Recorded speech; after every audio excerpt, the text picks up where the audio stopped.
Hello guys.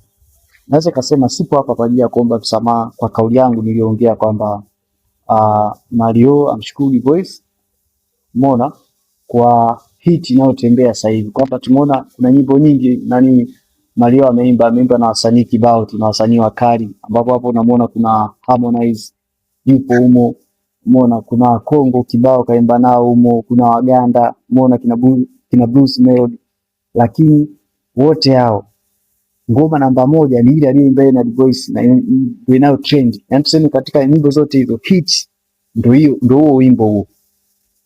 Na sio kwamba Voice ndivyo. Kumbuke huko kuna Harmonize, kuna nani, kuna wasanii wengi tu kibao.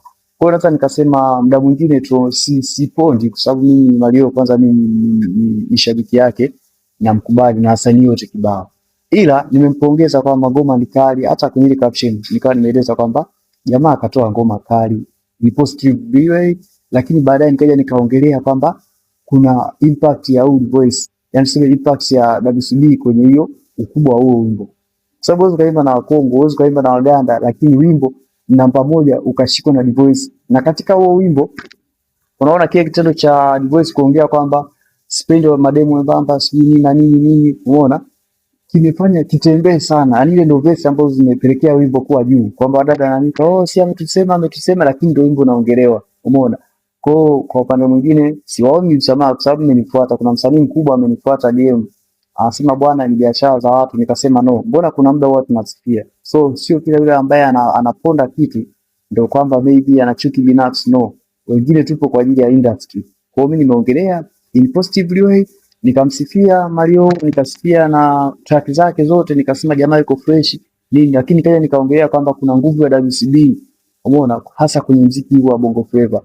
Na hapo ndo ndipo nikaongezea kwamba haimba na watu wakubwa, lakini kwa nia Voice imeenda mbele. Kwa hiyo tunaweza tukaangalia pia ubora wa Voice kwamba ni mkubwa. Ukumbuke Mario sio msanii wa kawaida, ni msanii mkubwa. So ukishaimba nayo kamfunika, lazima mwenyewe ufeel proud. Nadhani hata Voice mwenyewe ana feel proud kwa sababu kwenye ile wimbo anaongelewa sana, hata wadada wembamba wanamzungumzia sana, wanamzungumzia sana nani? Voice. Zile alivyoimba jamaa kaua. Umeona? Sio hivyo tu, kuna story pia nikawa nimeongelea Mbosso. Nimezungumzia ule wimbo wa Mbosso kwamba Mbosso na wimbo wake mpya Ozalima kiwango chake kimeshuka kwa namna fulani. Umeona? Uwezo kusema Ozalima labda ni hits. No, ni wimbo wa kawaida kwa sababu Mbosso unamjua mimi akiachia wimbo unaweza kusumbua hata wiki kadhaa hata miezi kadhaa huko top. Leo hii sio anaachia Mario nyimbo kidogo ishaipiko Ozalima, lakini tofauti na tunaangalia nyimbo ambazo zimetrend hapo nyuma. Unakuta kulikuwa na